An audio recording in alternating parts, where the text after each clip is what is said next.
তো স্টুডেন্ট, তোমাদেরকে স্বাগত মক লার্নিং ইউটিউব চ্যানেলের আরও একটি নতুন ভিডিওতে। তো আজকে আমরা নিয়ে চলে এসেছি 25টি এমন এমসিকিউ যেগুলো তোমাদের সরকারি চাকরির জন্য খুবই গুরুত্বপূর্ণ। তো চলো আজকের ভিডিও শুরু করা যাক। প্রশ্ন নম্বর 1, ম্যাগনেটিক ফিল্ডের এসআই একক কী? Option A tesla, option B watt, option C joule, option D newton. সঠিক উত্তর কী হবে? সঠিক উত্তর হবে তোমাদের অপশান এ টেসলা। চৌম্বক ক্ষেত্রে বা ম্যাগনেটিক ফিল্ডের এসআই একক হলো টেসলা, যা চৌম্বক ফ্লাক্স ঘনত্ব পরিমাপ করতে ব্যবহৃত হয় এবং বিজ্ঞান ও পদার্থবিদ্যার জন্য খুবই এটা গুরুত্বপূর্ণ। ঠিক আছে, মনে রাখবে তোমরা এটা। এবার চলে যাওয়া যাক প্রশ্ন নম্বর 2, ডান্ডি মার্চ কোন আন্দোলনের সঙ্গে যুক্ত? ডান্ডি মার্চ কোন আন্দোলনের সাথে যুক্ত? অপশান এ অসহযোগ আন্দোলন, অপশান বি সিভিল ডিসোবিয়েন্স আন্দোলন, অপশান সি খিলাফত আন্দোলন, অপশান ডি বিপ্লব আন্দোলন। সঠিক উত্তরটি কী হবে? সঠিক উত্তরটি হবে ডেভিস march, option B civil disobedience আন্দোলনের সাথে সম্পর্কিত। ঠিক আছে, গান্ধীজি 1930 সালে লবণ সত্যাগ্রহের অংশ হিসাবে ডান্ডি মার্চ করেন, যা সিভিল ডিসোবিয়েন্স আন্দোলনের গুরুত্বপূর্ণ ঘটনা। ঠিক আছে, মনে রাখবে তোমরা এটা। চলে যাওয়া যাক প্রশ্ন নম্বর 3-এ। বাংলার প্রথম মুদ্রিত ব্যাকরণ গ্রন্থ কোনটি? বাংলায় প্রথম মুদ্রিত ব্যাকরণ গ্রন্থ কোনটি? Option A Anandamangal, option B Bangla Byakaran, option C Krittibas Ramayana, option D Charyapad. সঠিক উত্তরটি কী হবে? সঠিক উত্তরটি হবে অপশান বি বাংলা ব্যাকরণ। নাথানিয়েল ব্রান্সি হ্যাডলেট বাংলা ভাষায় প্রথম মুদ্রিত ব্যাকরণ গ্রন্থ a grammar of the Bengal language রচনা করেন। ঠিক আছে, মনে রাখবে তোমরা এটা। চলে যাওয়া যাক প্রশ্ন নম্বর 4-এ। পৃথিবীর অভ্যন্তরীণ কেন্দ্র মূলত কী দিয়ে তৈরি? পৃথিবীর অভ্যন্তরীণ কেন্দ্র মূলত কী দিয়ে তৈরি? Option A silica, option B লোহা ও nickel, option C magnesium, option D aluminium. সঠিক উত্তরটি কী হবে? সঠিক উত্তরটি হবে অপশান বি লোহা ও নিকেল। পৃথিবীর অভ্যন্তরীণ কার প্রধানত লোহা ও নিকেল ধাতু দিয়ে গঠিত হয়, যা অত্যন্ত ঘন এবং উচ্চ তাপমাত্রায় কঠিন অবস্থায় থাকে। ঠিক আছে, মনে রাখবে তোমরা এটা। চলে যাওয়া যাক প্রশ্ন নম্বর 5-এ। নিউটনের প্রথম সূত্র কী নামে পরিচিত? অপশান এ জড়তা সূত্র, অপশান বি বল সূত্র, অপশান সি শক্তি সূত্র, অপশান বি ত্বরণ সূত্র। সঠিক উত্তরটি কী হবে? সঠিক উত্তরটি হবে অপশান এ জড়তা সূত্র। নিউটনের প্রথম সূত্রকে জড়তা সূত্র বলা হয়, যেখানে বলা হয়েছে বাহ্যিক বল না থাকলে বস্তু তার অবস্থায় থাকে। মনে রাখবে এটা। চলে যাওয়া যাক প্রশ্ন নম্বর 6। আলালের ঘরে দুলাল কার লেখা? আলালের ঘরের দুলাল কার লেখা? Option A Bankimchandra, option B Pyarichand Mitra, option D Vidyasagar, option D Rabindranath Thakur. সঠিক উত্তরটি কী হবে? সঠিক উত্তরটি হবে অপশান বি প্যারীচাঁদ মিত্র। এটি বাংলা গদ্য সাহিত্যের প্রথম দিকের উপন্যাসগুলির মধ্যে একটি, যা প্যারীচাঁদ মিত্র ছদ্মনামে লিখেছিলেন টেকচাঁদ ঠাকুর নামে। মনে রাখবে এটা। চলে যাওয়া যাক প্রশ্ন নম্বর 7-এ। পৃথিবীর ঘূর্ণন অক্ষ কত ডিগ্রি হেলে আছে? Option A 15 degree, option B 23.5 degree, option C 30 degree, option D 45 degree. সঠিক উত্তরটি কী হবে? সঠিক উত্তরটি হবে অপশান বি 23.5 ডিগ্রি। পৃথিবীর ঘূর্ণন অক্ষ সূর্যের চারপাশের কক্ষপথের সমতলের সাথে প্রায় 23.5 ডিগ্রি হেলে থাকে, যা ঋতু পরিবর্তনের কারণ। মনে রাখবে এটা। চলে যাওয়া যাক প্রশ্ন নম্বর 8-এ। সীমান্ত গান্ধী নামে কে পরিচিত?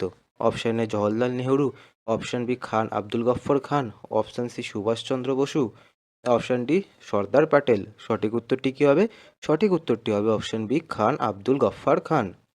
অহিংস আন্দোলনের জন্য পরিচিত খান আব্দুল গফ্ফর খানকে সীমান্ত গান্ধী বলা হয়। তিনি গান্ধীর অনুসারী ছিলেন। মনে রাখবে এটা। চলে যাওয়া যাক প্রশ্ন নম্বর 9। আলোর প্রতিসরণের সূত্র কে দেন? Option A Newton, option B Snell, option C Galileo, option D Einstein. সঠিক উত্তরটি কী হবে? সঠিক উত্তরটি হবে অপশান বি স্নেল। স্নেলের সূত্র আলোর প্রতিসরণ ব্যাখ্যা করে, যেখানে আপতন ও প্রতিসরণ কোণের সম্পর্ক নির্ধারণ করা হয়। মনে রাখবে তোমরা এটা। চলে যাওয়া যাক প্রশ্ন নম্বর 10-এ। আন্তর্জাতিক তারিখ রেখা কোথায় অবস্থিত? অপশান এ 0 ডিগ্রি দ্রাঘিমা, অপশান বি 90 ডিগ্রি পূর্ব, অপশান সি 180 ডিগ্রি দ্রাঘিমা, অপশান ডি 360 ডিগ্রি। সঠিক উত্তরটি কী হবে? সঠিক উত্তরটি হবে অপশান সি 180 ডিগ্রি দ্রাঘিমা। আন্তর্জাতিক তারিখ রেখা মূলত 180 ডিগ্রি দ্রাঘিমা বরাবর প্রশান্ত মহাসাগরের মধ্যে দিয়ে অতিক্রম করে। মনে রাখবে এটা। চলে যাওয়া যাক প্রশ্ন নম্বর 11-তে। ভারতের প্রথম মহিলা প্রধানমন্ত্রী কে? ভারতের প্রথম মহিলা প্রধানমন্ত্রী কে? Option A Indira Gandhi, option B Sarojini Naidu, option C Pratibha Patil, option D Sonia Gandhi. সঠিক উত্তরটি কী হবে? সঠিক উত্তরটি তোমরা সকলেই জানো, এটা খুবই একটা সহজ প্রশ্ন। সঠিক উত্তরটি হচ্ছে অপশান এ ইন্দিরা গান্ধী। ইন্দিরা গান্ধী ভারতের প্রথম মহিলা প্রধানমন্ত্রী। তিনি 1966 সালে এই পদে আসেন এবং দীর্ঘ সময় দেশ শাসন করেন। মনে রাখবে এটা। খুবই সহজ প্রশ্ন। চলে যাওয়া যাক প্রশ্ন নম্বর 12-এ। হিমালয় কোন ধরনের পর্বত? অপশান এ আগ্নেয় পর্বত, অপশান বি ভাঁজ পর্বত, অপশান সি মালভূমি, অপশান ডি সমভূমি। হিমালয় কোন ধরনের পর্বত? হিমালয় হচ্ছে অপশান বি ভাঁজ পর্বত। হিমালয় ভাঁজ পর্বত যা টেকটনিক প্লেটের সংঘর্ষে সৃষ্টি হয়েছে এবং এখনও বৃদ্ধি পাচ্ছে। অতএব এটি ভবিষ্যতে হিমালয় পর্বতের উচ্চতা আরও বাড়তে থাকবে যত দিন যেতে থাকবে। চলে যাওয়া যাক প্রশ্ন নম্বর 13। চর্যাপদ কোন ভাষার প্রাচীন রূপ? চর্যাপদ কোন ভাষার প্রাচীন রূপ? Option A Hindi, option B Bangla, option C Sanskrit, option D Odia. সঠিক উত্তরটি কী হবে? সঠিক উত্তরটি হবে অপশান বি বাংলা। চর্যাপদ বাংলা ভাষায় প্রাচীনতম সাহিত্য, যা বৌদ্ধ সাহজিয়া সাধকদের দ্বারা রচিত। ঠিক আছে, মনে রাখবে এটা। চলে যাওয়া যাক প্রশ্ন নম্বর 14। কাজের হার বা পাওয়ারের এসআই একক কী? Option A joule, option B watt, option C newton, option D ampere. সঠিক উত্তরটি কী হবে? সঠিক উত্তরটি হবে অপশান বি ওয়াট। পাওয়ার বা কাজের হার পরিমাপের এসআই একক হলো ওয়াট, যা প্রতি সেকেন্ডে শক্তি ব্যবহারের পরিমাণ নির্দেশ করে। ঠিক আছে, মনে রাখবে এটা। চলে যাওয়া যাক প্রশ্ন নম্বর 15তে। পৃথিবীর সবচেয়ে বড় মরুভূমি কোনটি? অপশান এ সাহারা মরুভূমি, অপশান বি গোবি মরুভূমি, অপশান সি থার মরুভূমি, অপশান ডি কালাহারি মরুভূমি। সঠিক উত্তরটি কী হবে? সঠিক উত্তরটি হবে অপশান এ সাহারা মরুভূমি। সাহারা মরুভূমি বিশ্বের সবচেয়ে বড় উষ্ণ মরুভূমি, যা আফ্রিকা মহাদেশে অবস্থিত। ঠিক আছে, মনে রাখবে, খুবই সহজ প্রশ্ন। চলে যাওয়া যাক প্রশ্ন নম্বর 16। বন্দে মাতরম প্রথম কোন গ্রন্থে ছিল? মানে বন্দে মাতরম প্রথম কোন গ্রন্থে লেখা হয়েছিল? Option A Anandamath, option B Gitanjali, option C Devi Chaudhurani, option B Kapalkundala. সঠিক উত্তরটি কী হবে? সঠিক উত্তরটি হবে অপশান এ আনন্দমঠ। বঙ্কিমচন্দ্র চট্টোপাধ্যায় আনন্দমঠ উপন্যাসে প্রথম বন্দে মাতরম গানটি অন্তর্ভুক্ত ছিল। ঠিক আছে, মনে রাখবে, খুবই সহজ প্রশ্ন। তো যা যাক প্রশ্ন নম্বর 17তে। আলোর বেগ শূন্যস্থানে কত? 3 × 10/6 metre per square, option B 3 × 10/8 metre per square, option C 3 × 10/5 metre per square, option D 3 × 10/7 metre per square. সঠিক উত্তরটি কী হবে? সঠিক উত্তরটি হবে option B 3 × 10/8 metre per square. শূন্যস্থানে আলো বেগ প্রায় 3 × 10/8 মিটার পার স্কোয়ার, যা মহাবিশ্বের সর্বোচ্চ গতি। ঠিক আছে, মনে রাখবে এটা। চলে যাওয়া যাক প্রশ্ন নম্বর 18তে। পলাশির যুদ্ধ কবে হয়? Option A 1757, option B 1857, option C 1964, option D 1740। সঠিক উত্তরটি কী হবে? সঠিক উত্তরটি হবে অপশান এ 1757। 1757 সালে পলাশির যুদ্ধে ইংরেজ ইস্ট ইন্ডিয়া কোম্পানি সিরাজউদ্দৌলাকে পরাজিত করেছিল। মনে রাখবে। আর যদি অপশান বি 1857-র কথা বলি, 1857 সালে মহাবিদ্রোহ হয়েছিল। মনে রাখবে এটা। এবার চলে যাক প্রশ্ন নম্বর 19-এ। ভারতের বৃহত্তম রাজ্যের আয়তনে কোনটি? ভারতের বৃহত্তম রাজ্য আয়তনের দিক থেকে কোনটি? Option A Maharashtra, option B Rajasthan, option C Madhya Pradesh, option D Uttar Pradesh. সঠিক উত্তরটি কী হবে? সঠিক উত্তরটি হবে অপশান বি রাজস্থান। রাজস্থান ভারতের বড় রাজ্য আয়তনের দিক থেকে। এটি পশ্চিম ভারতের মরুভূমি অঞ্চল। মনে রাখবে। প্রশ্ন নম্বর 20। ডিএনএর পূর্ণরূপ কী?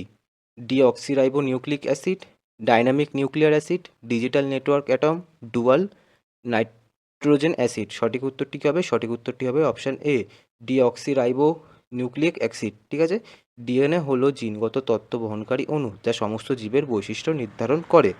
মনে রাখবে এটা। চলে যাওয়া যাক প্রশ্ন নম্বর 21-এ। গীতা রহস্য কার লেখা? Option A Bal Gangadhar Tilak, option B Mahatma Gandhi, option C Rabindranath Thakur, option D Aurobindo Ghosh. সঠিক উত্তরটি কী হবে? সঠিক উত্তরটি হবে option A Bal Gangadhar Tilak. Bal Gangadhar Tilak Mandalay কারাবাসের সময় গীতা রহস্য গ্রন্থ রচনা করেন, যেখানে তিনি গীতার কর্মযোগ ব্যাখ্যা করেন। মনে রাখবে এটা। চলে যাওয়া যাক প্রশ্ন নম্বর 22-এ। পৃথিবীর সবচেয়ে গভীর খাত কোনটি? Option A Mariana trench, option B Tonga trench, option C Java trench, option B Puerto Rico trench. সঠিক উত্তরটি কী হবে? সঠিক উত্তরটি হবে option A Mariana trench. Mariana trench প্রশান্ত মহাসাগরে অবস্থিত পৃথিবীর সবচেয়ে গভীর সমুদ্র খাত, যার গভীরতা প্রায় 11 কিলোমিটার। মনে রাখবে। চলে যাওয়া যাক প্রশ্ন নম্বর 23-এ। আমার সোনার বাংলা প্রথম কোন সালে রচিত? আমার সোনার বাংলা কত সালে রচনা করা হয়েছে? Option A 1905, option B 1906, option C 1908, option D 1911। সঠিক উত্তরটি কী হবে? সঠিক উত্তরটি হবে 1905। 1905 সালে বঙ্গভঙ্গ আন্দোলনের সময় রবীন্দ্রনাথ ঠাকুর আমার সোনার বাংলা রচনা করেন। মনে রাখবে এটা। চলে যাওয়া যাক প্রশ্ন নম্বর 24-এ। আলোর প্রতিসরণ কোন সূত্র দ্বারা ব্যাখ্যা করা হয়? অপশান এ নিউটনের সূত্র, অপশান সি স্নেলের সূত্র, অপশান সি পপলারের সূত্র, অপশান ডি গ্যালিলিও সূত্র। সঠিক উত্তরটি কী হবে? সঠিক উত্তরটি হবে অপশান বি স্নেলের সূত্রের দ্বারা আলোর প্রতিসরণ ব্যাখ্যা করা হয়। স্নেলের সূত্র আলোর প্রতিসরণের সময়, আপতন ও প্রতিসরণ কোণের সম্পর্ক নির্ধারণ করে। মনে রাখবে। চলে যাওয়া যাক আজকের শেষ প্রশ্ন। ভারতের সংবিধান কার্যকর করা হয় কবে? এই সঠিক উত্তরটি জানার আগে তোমাদেরকে বলে দিই, এরকম ভিডিও আমাদের চ্যানেলে আরও আসতে থাকবে।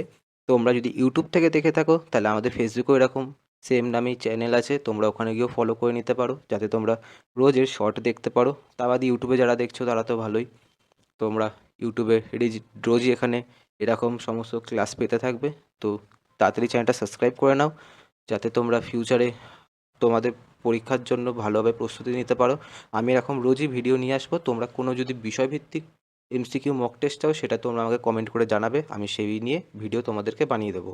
তো এটার উত্তর দেখা যাক।